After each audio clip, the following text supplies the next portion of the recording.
하나님의 모든 충만하신 것으로 너에게 충만하시기를 구하노라. 이 말씀을 여러분 우리 같이 한번 생각해 보십시다. 하나님의 모든 충만하신 것으로 충만하다는 것은 짧게 말하면 신성의 충만입니다.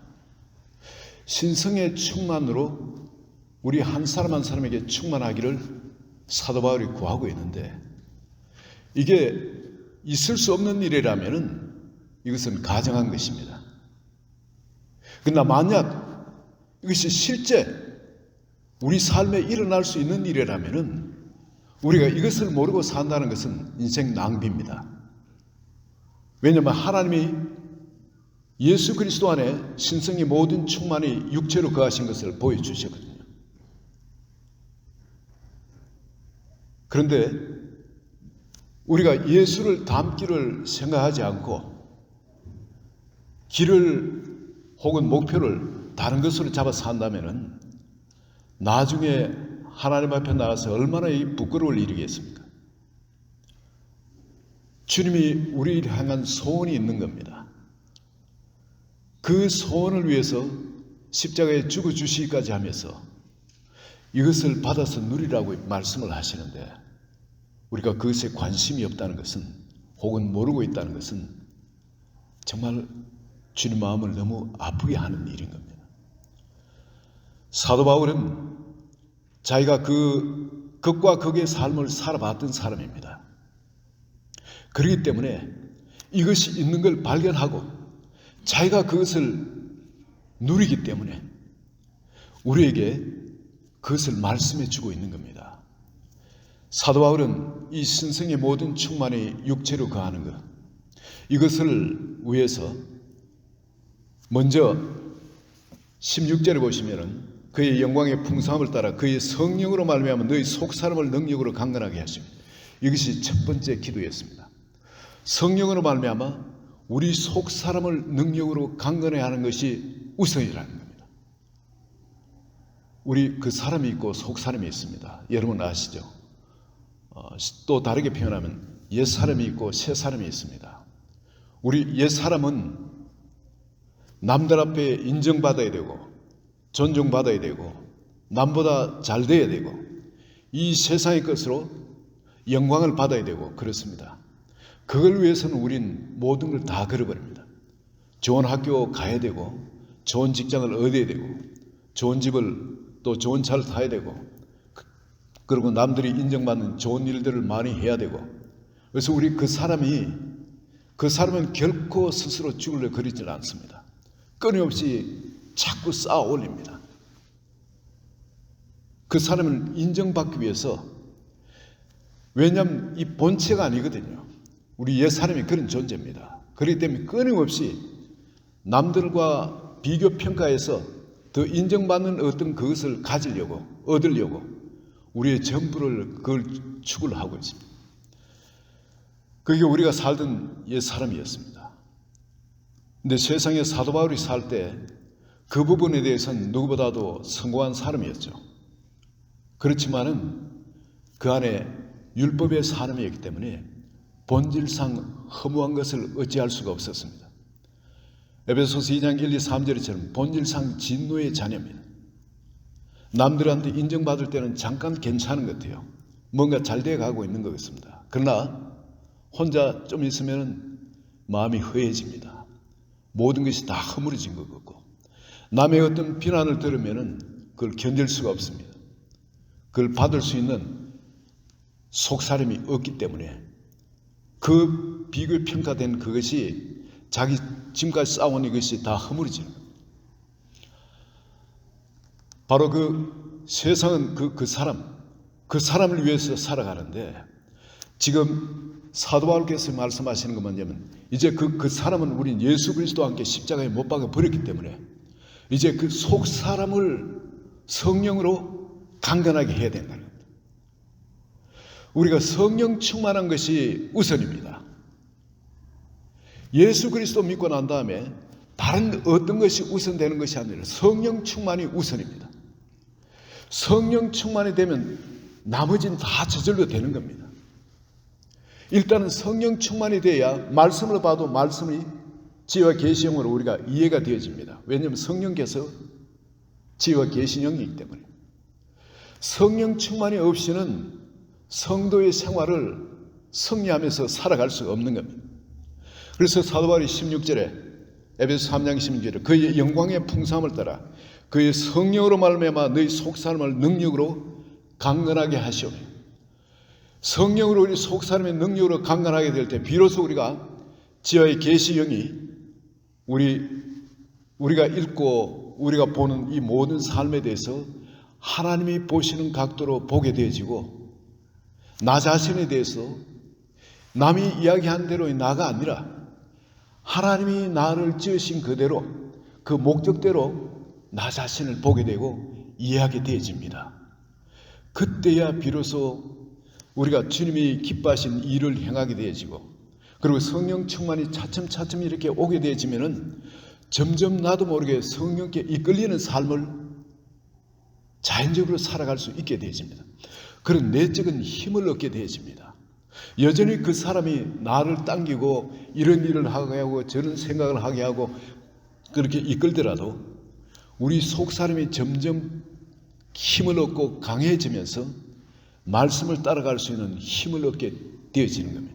남이 뭐라고 이야기해도 하나님의 말씀이 진리인 것이 점점 믿어지기 때문에 그쪽으로 걸어갈 수 있는 힘을 얻게 되어지는 겁니다. 하나님의 이 말씀, 하나님의 말씀을 따라 이렇게 우리가 묵상을 하고 기도 생활을 하고 말씀에 대해서 손해가 나도 이해가 안 돼도 말씀에 순종하고자 하는 그런 힘을 얻게 되어지고, 그리고 성령께 주시는 대로 그 거룩한 삶, 그 삶 쪽으로 자꾸 이끌리는 것. 그리고 뭔가 말씀하지 않더라도 이심전심으로 성령께서 이렇게 해야 되지 않겠니 하고 우리 마음에 감동을 주시는 것, 그걸 따라 움직일 수 있는 힘은 성령 충만을 통해서 우리가 받게 되어지는 겁니다. 그래서 가장 먼저 이 성령 충만을 요구를 하고 있습니다. 이걸 위해서는 우리가 경건의 삶을 멀리할 수가 없는 거죠. 말씀 묵상과 기도 생활. 여러분, 내가 마음이 좀 클클하고 좀 뭔가 안 풀리고 그런 일이 있다면 만사제쳐 놓고 기도에 들어가야 됩니다. 부르짖어 기도하면서 마음에 하나님이 주시는 그 은혜로 다시 심령이 새롭게 될 때까지, 속사람이 힘을 얻을 때까지, 말씀이 다시 꿀송이처럼 맛을 얻을 때까지 다시 기도 생활에 들어가야 되는 겁니다. 그리고 말씀을 끊임없이 매일 우리가 말씀을 큐티하고 삶에 적용해 나갈 때 그때 우린 점점 성령 충만을 받을 수 있게 되어집니다. 그리고 그걸로 끝나는 것이 아니라 그 다음에 다음 절에 보면 17절에 믿음으로 말미암아 그리스도께서 너희 마음에 계시게 하옵시고, 믿음으로 그리스도가 우리 마음에 계시게 한다. 의심이 뭐냐면 삶의 현장에 예수님이 내 삶의 왕이 되어지고 주인이 되는 그런 삶을 살아야 된다는 겁니다. 예수 믿고 주일날 우리가 예배함 드리고 그리고 주중에 내 멋대로의 삶을 살아도 된다는 것이 아니고, 주님은 이제는 매 시간마다 일주일 내내 주의 날입니다.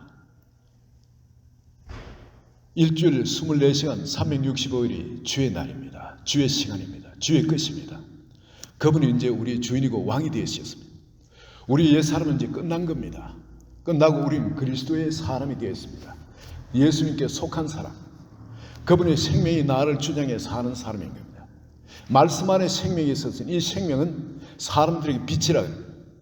말씀 태초에 말씀이 계시는데 그 말씀이 로고스 말씀이 그 말씀 안에 생명이 있었는데 생명은 사람들의 빛이라. 그런데 그 말씀이 이제 우리 속에 주인으로 오셨어요. 그 말씀이 우리의 왕으로 오셨습니다. 그런데 말씀이 우리를 통해 사는 삶, 내 안에 끊임없이 성령께서 예수 그리스도의 것을 가지고 그 생명, 그 진리를 가지고 깨우쳐 주십니다. 그 진리를 따라 흐르도록. 그래서 우리 마음이 흘러가는 것이 이제는 어디로 가느냐면은 말씀을 따라 흘러가는 겁니다. 왕의 마음이 보에 있는 물과 같아서 주관한 자의 손길을 따라 흐른다 그럽니다. 이제 우리 마음에 왜 그런지 몰라요. 성령께서 우리 마음을 이끄셔가지고 어떤 길로 이끄십니다. 그 길이 어떻게 될지도 몰라요. 그렇지만은 주님이 왕이 되어서 이끄시는 그 삶에는 형통함이 있습니다. 평탄함이 있습니다. 거기엔 미래와 소망이 있습니다. 우리가 살아가면서 눈앞에 끊임없이 여러 가지 어려움들을 직면하게 됩니다. 재앙도 있게 되고요. 하나님이 무슨 억하심정이 있다고 내 삶에 이런 일을 허락하시나 싶은 그런 원망스러운 일도 우리 삶 가운데 일어나게 됩니다. 예수 믿고 살아가면은 모든 것이 그냥 눈앞에 내가 눈으로 볼 때 다 잘 되는 것만은 아닌 거예요. 이상하게 이해 안 되도록 하나님이 어려운 것을 우리에게 허락하십니다. 허락하시는데 여러분, 우리가 진리를 아는 사람, 예수 그리스도를 왕으로 모신 사람은 그런 어려움이 와도 그 어려움에 대해서 어려움으로 받아들이질 않습니다. 반드시 하나님이 이걸 통해서 내 삶에 하실 일이 있다.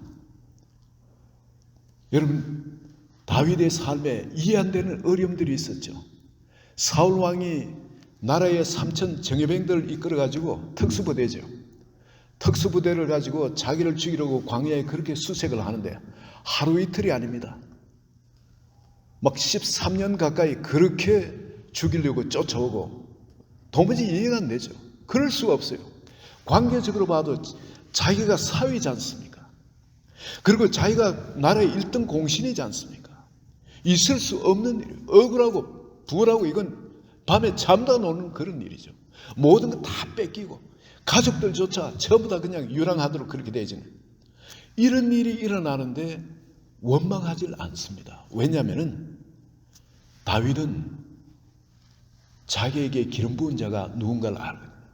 하나님께서 사무엘 선지자를 통해서 기름 부어주시고 비전을 주셨습니다.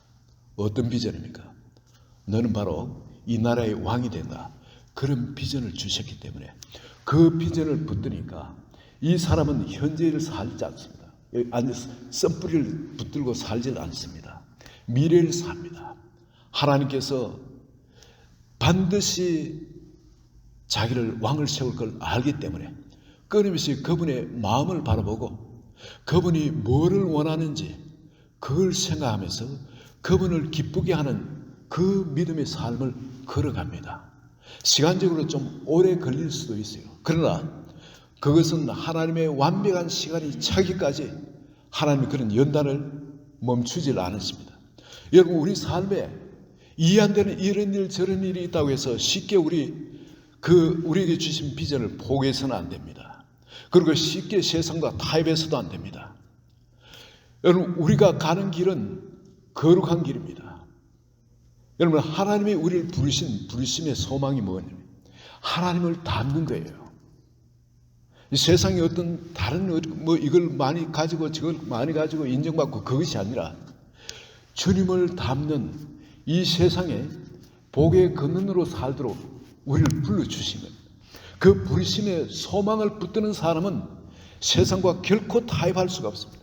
세상의 더러움이 자기를 엄습할 때 절대 그 더러움이 자기를 엄습하도록 거짓이나 그 불이나 속임수나 죄가 우리 마음을 틈타도록 허용하지 않게 되어집니다.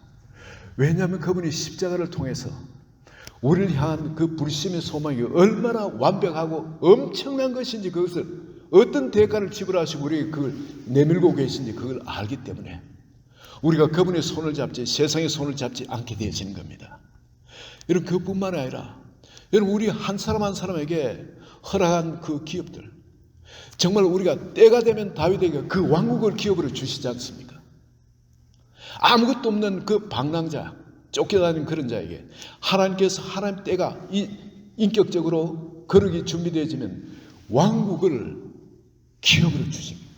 하나님은 이 하늘과 땅의 모든 권세를 내게 주셨으니 그러면 제자들한테 온 세상에 나서 제자를 삼고 가르쳐 지키도록 합니다. 온 세상을 주신 겁니다. 이제는 어떤 나라 한 나라가 아니라 우리에게 우리가 준비만 되기만 하면 하나님도 그 손길을 결코 멈추지 않으실 겁니다. 준비만 되기만 하면 온 세상을 우리에게 주시기를 원합니다.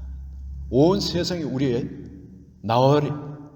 그렇게 주님은 우리를 만드십니다. 여러분, 남녀노소 상관이 없어요. 예수 그리스도에 온전히 사로잡힌 사람, 성령에 사로잡힌 사람, 그런 사람을 통해서는, 믿는 자를 통해서는 하나님 능치 못할 일이 없으시기 때문에 그렇습니다. 여러분, 그리고 우리가 그걸 보지 않습니까?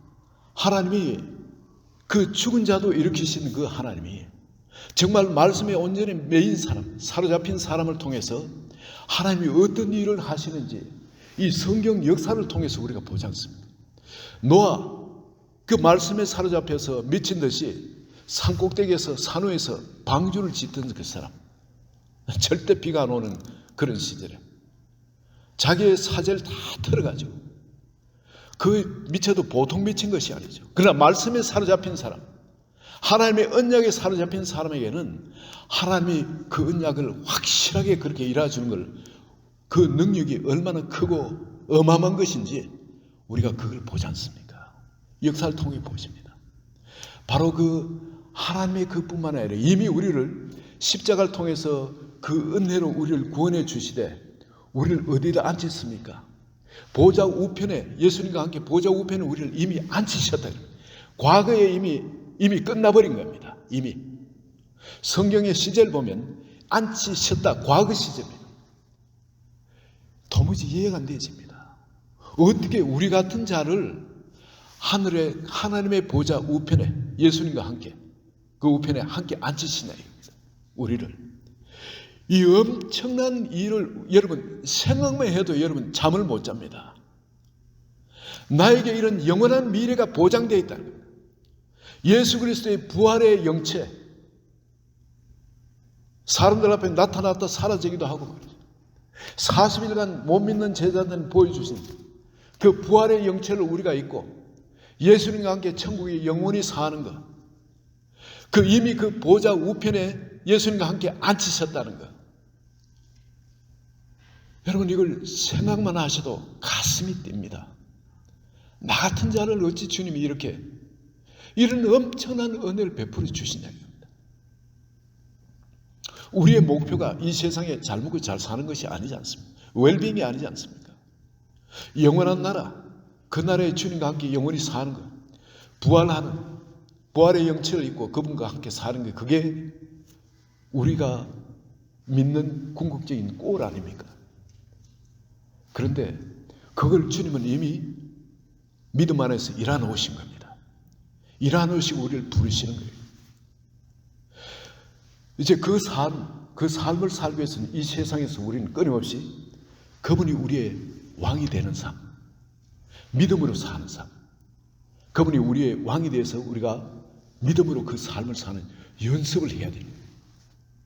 그래서 17절에 믿음으로 말미암아 그리스도께서 너희 마음에 계시게 하시고, 믿음으로 하지 않는 모든 것이 죄라 합니다. 아무리 여러분이 주를 위해서 저일을 하고 하지만은 믿음으로 하지 않는, 즉 뭐냐면 예수 그리스도께서 나의 주가 되셔서 그분이 나를 통해 하시는 그 일이 아니면은 어떤 일을 해도 난 늘 모른다는 거예요. 이 두려운 이야기입니다.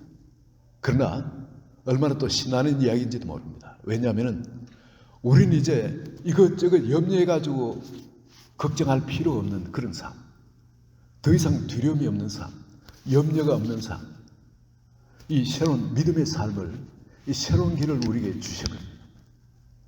그분이 왕이 되도록 하셔서 그분이 나를 통해 사는 그 삶을 살기만 하면 우리 삶은 아무리 벼랑 끝에 서 있는 삶이라 할지라도 주님이 받쳐주십니다. 아무리 광야의 삶에 먹을 것이 없고 여러분 마실 물이 없는 그런 삶이라도 이스라엘 백성들 40년 거기서 먹이시고 기르셨듯이 하나님은 우리를 기르시며 이 세상에 연단을 끝마칠 때까지 주님은 실수하지 않으십니다. 완벽하게 그 길을 인도하시고 그 권능으로 우리에게 역사하시는 하나님이신 겁니다. 끊임없이 여러분 믿음으로 주님이 왕이 되게 하는 삶, 그 삶을 엔조이 하시기를 축원드립니다. 그리고 또 18절부터 보면 능히 모든 성도와 함께 지식에 넘치는 그리스도의 사랑을 알고 그 앞에 너희가 사랑 가운데서 뿌리가 박히고 터가 굳어져서 우리가 서야 될 자리가 마치 식물이라면은 식물이 물가에 심겨야만이 아무 어려움 없이 풍성히 자랄 수 있지 않습니까? 우리는 예수 그리스도의 사랑의 뿌리가 박힌 거기에 터가 굳어져가 흔들림이 없어요. 주님의 법이 사랑의 법입니다.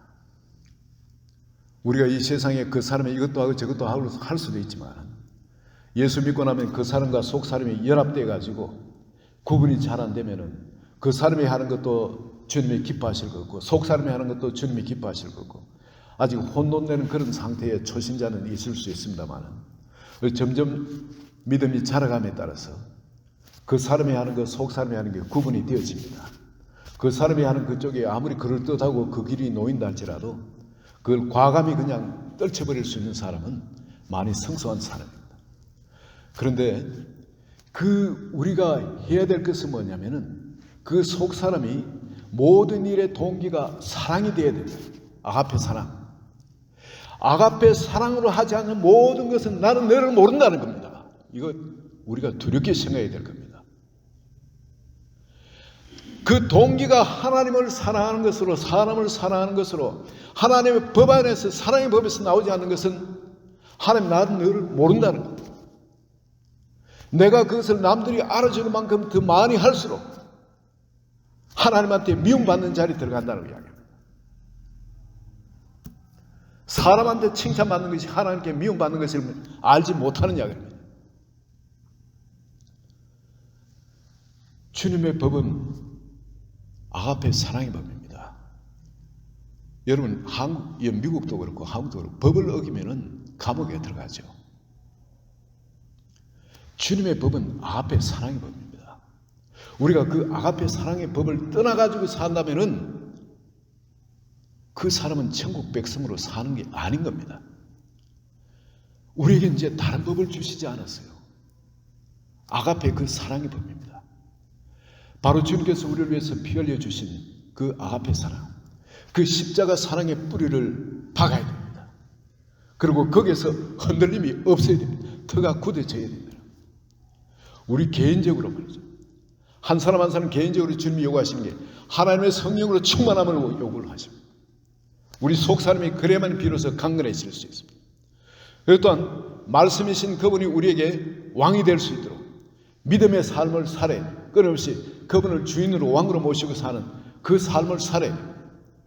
그리고 우리는 그 앞의 사랑의 법 가운데 즉 그 사랑의 뿌리를 받고 시험을 받는 다른 길은 주님이 말씀하지 않았습니다. 아무리 이 사람 저 사람 그럴듯하게 우리에게 이야기하고 가르친다 할지라도 성경은 그렇게 말씀하지 않습니다. 성경이 우리에게 말씀하는 길은 한 길밖에 없어요. 그 길. 아가페 사랑을 떠나서는 불법이라 해요. 불법. 하나님 사랑, 사람 사랑, 이 아가페 사랑의 법을 떠나지 않고 그 사랑에서 여러분 하나님께서 우리에게 주신 그 신성의 충만 그것을 온전히 누리는 한 분 한 분 되시기를 예수 그리스도 이름으로 축원드립니다. 이러려면 말이죠. 혼자서는 불이 꺼지기 쉬워요.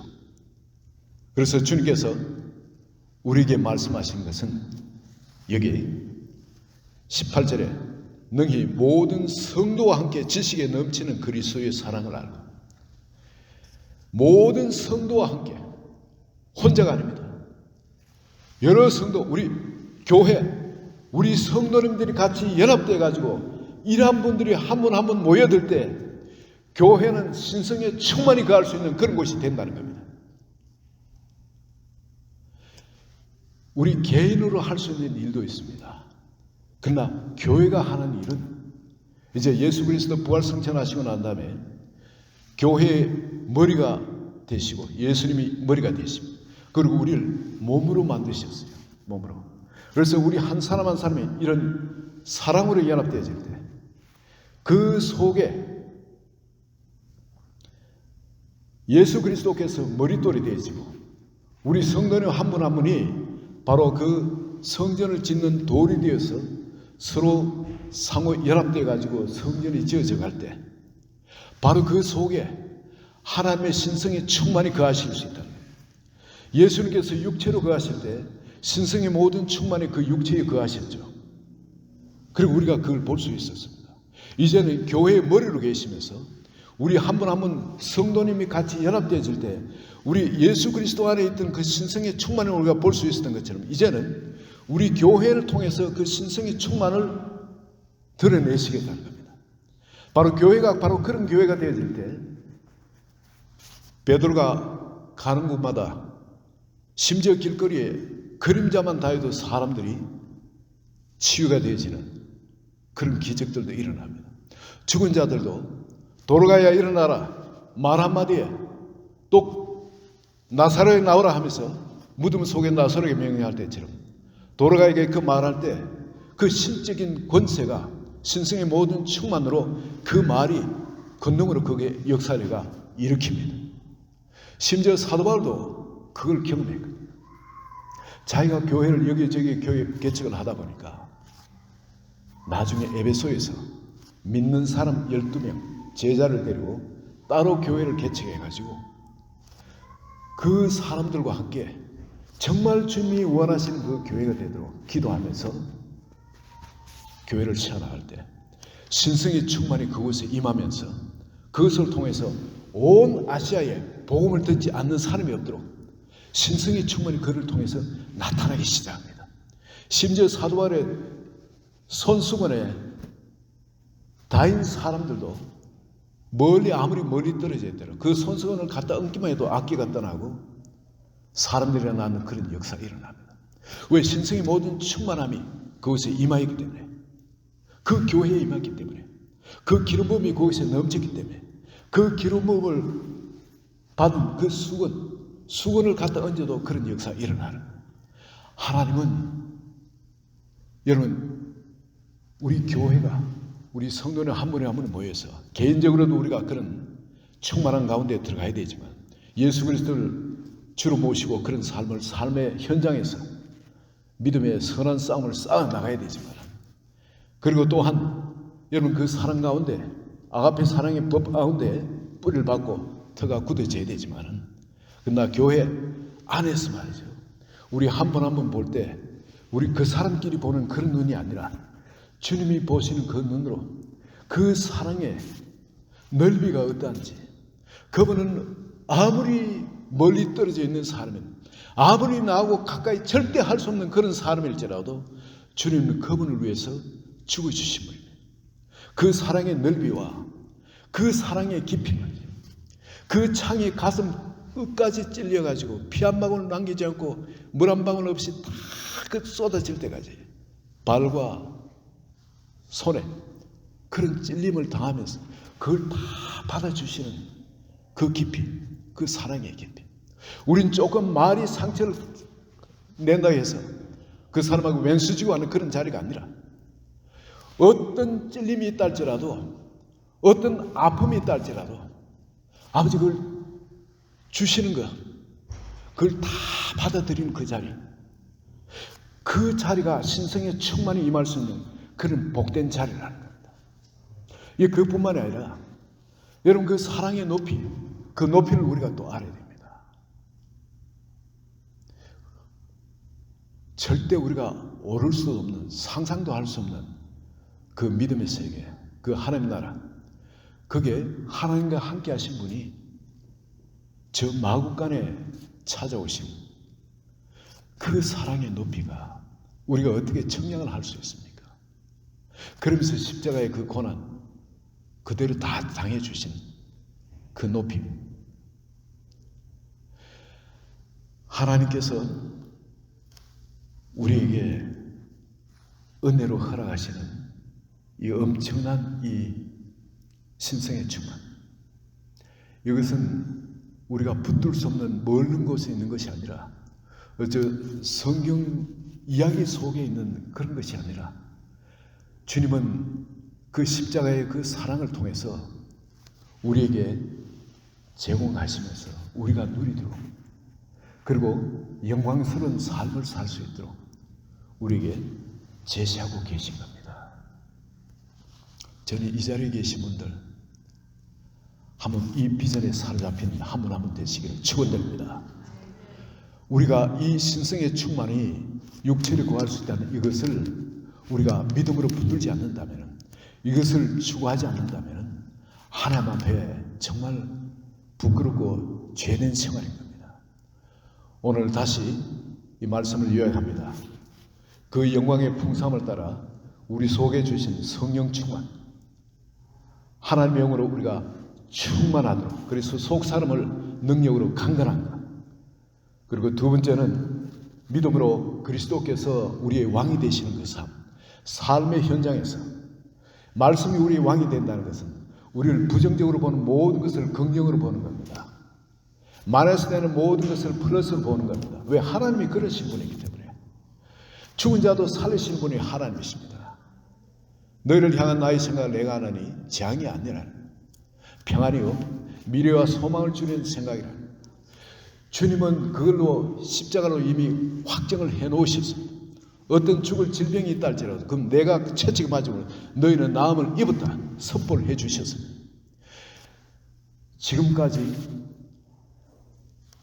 여러분에게 담대히 말씀드릴 수 있는 것은 하나님은 치유하시는 하나님이십니다. 하나님은 절대 자기 말을 땅에 떨어뜨리신 분이 아니십니다. 아무리 죽을 사람도, 아무리 절망 가운데 있는 사람도 이 복음만, 그분에게 복음 안에 있는 생명이 비치기만 하면, 우리와 함께 계신 예수 그리스도께서 생명의 빛을 그분의 심령에 비추기만 하면 그분은 살아납니다. 질병 아무나 죽어가는 사람도 신기하게 변화되어집니다. 아무리 절망 가운데 있는 사람도 기적같이 사업이 회복되는 것을 봅니다. 아무리 그냥 이혼 가운데 가 있는 그런 가정도 이 복음의 빛이 들어가면 기적같이 회복되어지고 회개하고 서로 사랑하는 것을 보게 되죠. 여러분, 주 예수 그리스도를 우리가 모시고 이 빛의 사신으로, 이 복의 사신으로 우리가 그리스도의 사신으로 산다는 것, 그리스도의 향기로 산다는 것, 축복의 대사로 산다는 것, 이건 우리가 받은 것이 너무나 엄청난 겁니다. 지금 이걸 누리시길 축원드립니다. 우리가 앞에 사랑 가운데 뿌리를 받고 시험을 받는 그 가운데 살아간다는 것, 이 영광, 내가 그걸 먼저 누려요. 하나님은 나는 포도나무에 너희는 가지라 그러죠. 생명을 흘려보낼 때 먼저 그 나무에 수액을 주시고 그게 가지를 통해 흘러가게 하는 겁니다. 우리가 그 앞에 사랑 가운데 살게만 하면 우리가 그 앞에 사랑을 먼저 우리가 누립니다. 하나님께부터 그 사랑을 받아요.